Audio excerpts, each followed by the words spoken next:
YIS computer IT education के क्षेत्र में एक प्रसिद्ध नाम YIS education, A future in the present.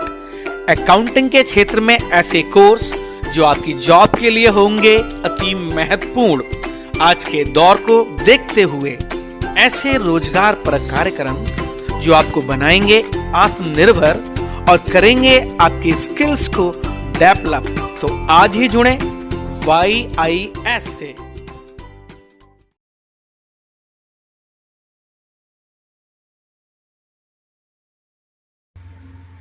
नमस्कार, आप देख रहे हैं YIS न्यूज। आपका एक बार फिर स्वागत है हमारा विशेष कार्यक्रम पंचायत चुनाव को लेकर चौपाल में। और आज हमारी टीम आई हुई है जिला मुरादाबाद के तहसील बिलारी के गांव ढकिया नरू में। और अभी मेरे साथ हैं ढकिया नरू में जो ग्राम पंचायत प्रत्याशी हैं, उम्मीदवार हैं। इनसे पूछेंगे हम किन किन मुद्दों को लेकर वो चुनाव मैदान में उतरे और क्या क्या प्राथमिकताएं रहेंगी। सर, क्या नाम है आपका? सरदार मनोहर सिंह। जी जी। तो इस समय आप गांव ढकिया नरू के प्रधान प्रत्याशी हैं। जी जी। तो क्या क्या प्राथमिकताएं हैं आपकी रहेंगी और क्या क्या मुद्दों को लेकर आप चुनाव मैदान में उतरे हैं? मेरी सबसे पहले प्राथमिकता रहेगी पूरे गांव का विकास हो। जी जी। हर बरादरी का, हर आदमी का सम्मान हो, चाहे वो हिंदू हो मुस्लिम हो, हर सम्मान मिलना चाहिए हर आदमी को। जी बिल्कुल। और जो है गांव का विकास होना चाहिए।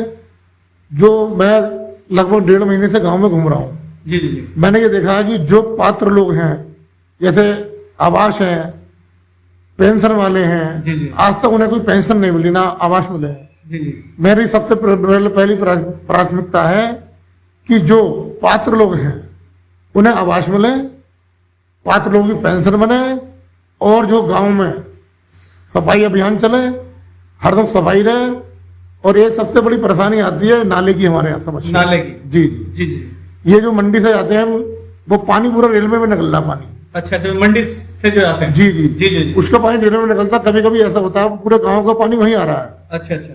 तो ये रेलवे वाले कभी पानी बंद कर देते हैं, तो गांव उसमें मोहल्ले वालों को काफी परेशानी होती है। जी जी जी। और गंदगी बहुत होती है, जिससे ये परेशानी है कि उसमें संक्रमण फैलने की, बीमारी फैलने की आशंका रहती है। जी जी। आज भी देखिए उसमें तमाम पानी भरा हुआ है, तमाम मच्छर कीड़े वगैरह परेशान कर रहे हैं। जी जी जी। मेरी प्राथमिकता है लखपत के यहाँ से लेकर शमशान घाट तक एक नाला का निर्माण कराया जाए। जी जी। जो पूरे उस गांव का पानी है उसमें एक सूखता बनाकर उसमें पानी कराया है, ताकि जो है पूरी इसी पानी की समस्या हो जाए। दूसरा, जो गांव में सड़कें हैं, जो जर्जर सड़कें पड़ी हैं, बहुत सी ऐसी सड़कें हैं हमारे, मैं गया हूँ 1.5 महीने से दिख रहा हूँ, बिल्कुल जहाँ सड़कें बननी चाहिए थी वो सड़कें आज विकास नहीं हुआ है। सबसे मेरी प्रार्थना रहेगी कि मैं उन्हीं सड़कों को पढ़वाऊंगा सबसे पहले जहाँ जहाँ लोगों को परेशानी है। जी। और हर महीने, हर संडे को, अगर भगवान ने, ईश्वर ने भी इस लायक सुना, तो हर संडे को एक गांव में चौपाल लगाऊंगा, लोगों की समस्या सुनी जाएगी, उसका वहीं पे निस्तारण करा जाएगा। और मेरा यह है कि जो गरीब, बहुत से ऐसे गरीब हैं जो आजकल जो है जिनकी बच्चे खाना नहीं दे पा रहे हैं, कुछ ऐसे हैं जो बाहर रहते हैं, अपना मांग के गुजारा करते हैं, तो मेरा सबसे पहले प्राथमिकता यह है कि एक 20 बेड का अनाथ आश्रम खोलने की मेरे वो है। वहां पर जो है उसमें लेडीज हो जेंट्स हो दोनों एक वो रहेंगे। उसमें सबसे पहले खाना पीने की सुविधा सब ग्राम पंचायत करेगी, और सारी सुविधा होंगी वहां पे, रहने की हर चीज की सुविधा होगी। इसी प्रकार जो है गांव में लाइट की व्यवस्था, नालों की सफाई की व्यवस्था, और सबसे पहले जो है हर ब्रादर का साथ लेके, चाहे वो हिंदू हो मुसलमान हो। क्यों कि जब प्रधान बनता है तो सबके वोटों से प्रधान बनता है, ना कि किसी जाति वजह से। बिल्कुल। प्रधान लड़ते हैं वो ठीक है, हर आदमी का वोट सपोर्ट होनी चाहिए तभी प्रधान बनता है। और जो है मैं भी ये शुभकामना करता हूँ कि मेरा जो है आप लोगों का, सब मेरे गांव वासियों को मेरे सहयोग मिले और मुझे इस लायक बनाया कि मैं आपकी आवाज़ जो है ऊपर तक उठा सकूं और गांव का स्वर्ण विकास कर सकूं। और मेरी सबसे बड़ी प्राथमिकता ये रहेगी कि जो हमारे गांव में कुछ ऐसी महिला हैं जिनके पति एक्सपायर हो गए हैं, बहुत परेशान हैं, जिनकी बेटियों की शादी नहीं हो पा रही है, तो मैं अभी मुँह से नहीं कह रहा हूँ कि उनका जो है भरपूर जो है मदद करूँगा। शादी विवाह में हर चीज में उनकी मदद की जाएगी। क्योंकि मैं 2 साल पहले से प्रधान रहे हम गांव के, आज तक कोई गांव वाला ये नहीं कह सकता कि हमने काम नहीं करा या किसी का कोई अनित करा है। हमारी प्राथमिकता यह है कि गांव में विकास रहे, आपस में भाईचारा बना रहे, कोई असामाजिक तत्व जो है किसी प्रकार की कोई गांव का माहौल नहीं बिगाड़े, और सब आपस में हिंदू हो मुस्लिम हो हर बिरादर आपस में मिलकर रहे। और जो है गांव में एक जो है सफाई कर्मी एक ही होता है, लेकिन मैं देख रहा हूँ कि कितनी गंदगी गांव में है। महामारी वैसी फैल रही, कोरोना वायरस की बीमारी फैल रही है, जिससे कि गांव की जनता बड़ी परेशान है। अगर भगवान ने मुझे इस लायक बनाते हैं या गांववासी सहयोग मिलता है, तो मैं ग्राम पंचायत की तरफ से हर मोहल्ले में एक वर्कर स्वीपर हर मोहल्ले में लगाऊंगा, तो सुबह शाम झाड़ू मारेगा, उसका जो पैसा जो है ग्राम पंचायत वहन करेगी। और जो हमारे सबसे पहले पानी, जो नल खराब पड़े हैं, आज तक नलों की कार्रवाई नहीं सुनाई नहीं है, नल की व्यवस्था करवानी है, और जो है हर चीज की व्यवस्था।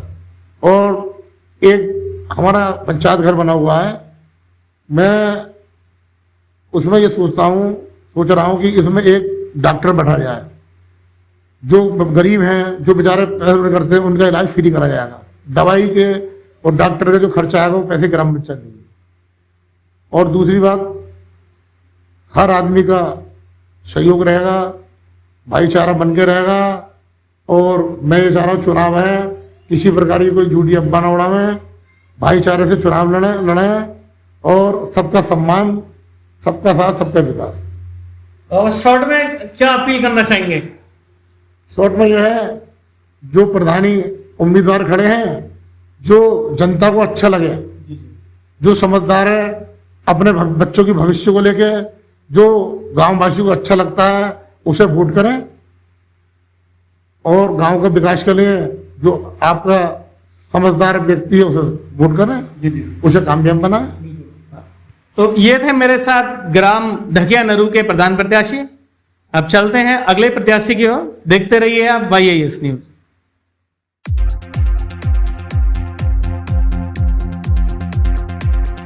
Jamendo.com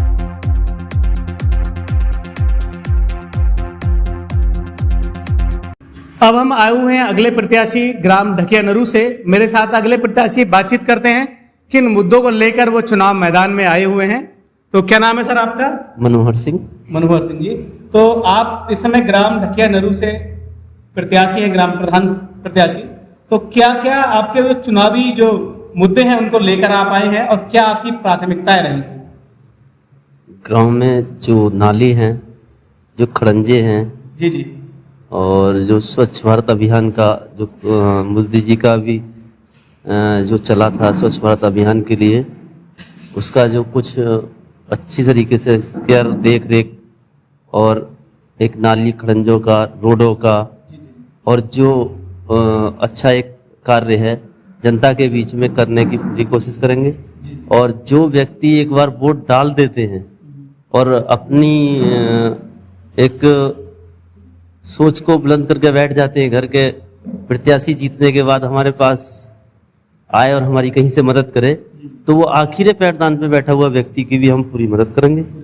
ये हमारा विश्वास है और हम इस विश्वास के साथ जनता से अपील करते हैं कि वो हमारे दिल्ली का चुनाव चिन्ह है, हमें अपने भारी मतों से जिताएं और हम उनके जो 5 साल है उन 5 सालों तक उनके आभारी रहेंगे और उनके बीच में सदैव उनकी सेवा के लिए तैयार रहें। तो ये थे मेरे साथ में ग्राम ढकिया नरू से ग्राम प्रधान प्रत्याशी श्रीमान मनोहर सिंह जी। बहुत सारी बातों को जाना हमने, मुद्दों के बारे में बातचीत की। तो ऐसे ही हर चौपाल में जाकर ग्रामीण से पूछते रहेंगे, करते रहेंगे उनसे बातचीत। तो देखते रहिए आप YAS न्यूज। बहुत बहुत धन्यवाद।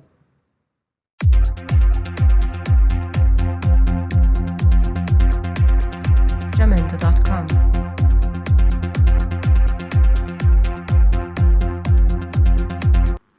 हमें इस समय ढकिया नरू गांव में ही, और मेरे साथ हैं इस समय BDC क्षेत्र पंचायत प्रत्याशी। तो सर क्या नाम है आपका? विचित्र बंधु उर्फ सोनू। तो सर आप इस क्षेत्र पंचायत चुनाव में आए हुए हैं बीडीसी में, जी। तो कुछ मुद्दे या कुछ तो प्लानिंग होगी, कुछ प्राथमिकताएं भी होंगी जिसको लेकर आप चुनाव में आए हैं, तो बताएं सर इस बारे में हमें। देखिए, क्षेत्र पंचायत चुनाव जो है अक्सर लोग लड़ते हैं, मगर आधे लोग ये नहीं जानते क्षेत्र पंचायत से हमें लाभ क्या लेना है। जी जी। तो मेरा ये मानना है कि क्षेत्र पंचायत में जो ब्लॉक द्वारा कई सारी योजनाएं होती हैं गांव के लिए, क्षेत्र के लिए, तो उसको आगे लाना क्षेत्र पंचायत मेंबर की सबसे बड़ी जिम्मेदारी होती है, और उन्हीं मुद्दों को लेकर हम आएंगे। तो अगर आप क्षेत्र पंचायत चुनाव जीतते हैं तो क्या प्राथमिकताएं रहेंगी, क्या चीजें रहेंगी जो आप करने वाले हैं? देखिए, कुछ गांव में ऐसे मोहल्ले या ऐसी सड़कें होती हैं जिन्हें ग्राम प्रधान जो है छोड़ देते हैं, तो हमारी प्राथमिकता होगी कि उन सड़कों को ब्लॉक द्वारा पड़वाना। और कुछ नालियां हैं, जैसे मील से वहां तक एक नाली है, वो आज तक कोई प्रधान नहीं डलवाता, क्योंकि वो दायरे में नहीं आती, तो ऐसी नालियों को हम सही कराएंगे।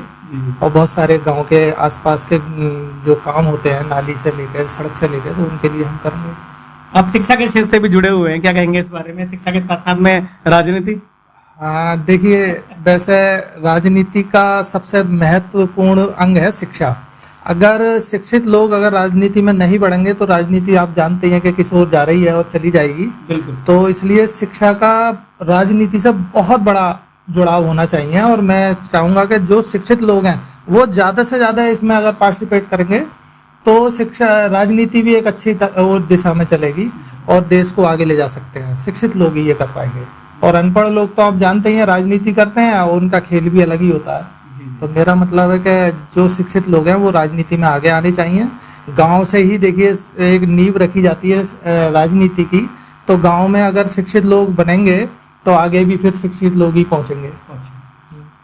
न्यूज चैनल के माध्यम से क्या अपील करना चाहेंगे लोगों से? देखिए, सबसे पहले तो यही है कि मैं जो पहले कहनी चाहिए थी वो बात अब मैं कह रहा हूँ कि YAS न्यूज़ का बहुत बहुत धन्यवाद जो हमारे यहाँ आई है। और दूसरा, जो लोग इस न्यूज़ को फॉलो करते हैं, देखते हैं, तो उनके लिए मैं कहूँगा कि देखिए, क्षेत्र में एक अच्छा काम कर रही है न्यूज़, और सत्यता दिखाने वाली न्यूज़ है ये YAS न्यूज़, जो अभी तक लोग जानते हैं इस माध्यम से न्यूज़ को।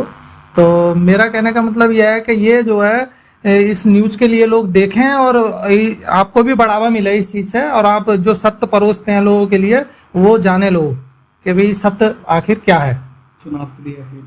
और देखिए, मैं जो है चुनाव के लिए कहूँगा कि मेरा जो चुनाव चिन्ह है वो अंगूठी है, और वार्ड नंबर 19 से मैं क्षेत्र पंचायत सदस्य का लड़ रहा हूँ, और 1 से 6 वार्ड जो ढकिया नरू में आता है उसका मैं उम्मीदवार हूँ। तो मेरी हाथ जोड़ के सभी से विनती है कि एक बार हमें चांस दीजिए, और उसके बाद हम आपके लिए भी जो कर रहे हैं वो कराएंगे। तो ये थे मेरे साथ क्षेत्र पंचायत चुनाव को लेकर उम्मीदवार श्रीमान विचित्र बंधु जी। तो ऐसे ही जुड़े रहिए हमारे साथ YAS न्यूज़ के साथ। बहुत बहुत धन्यवाद।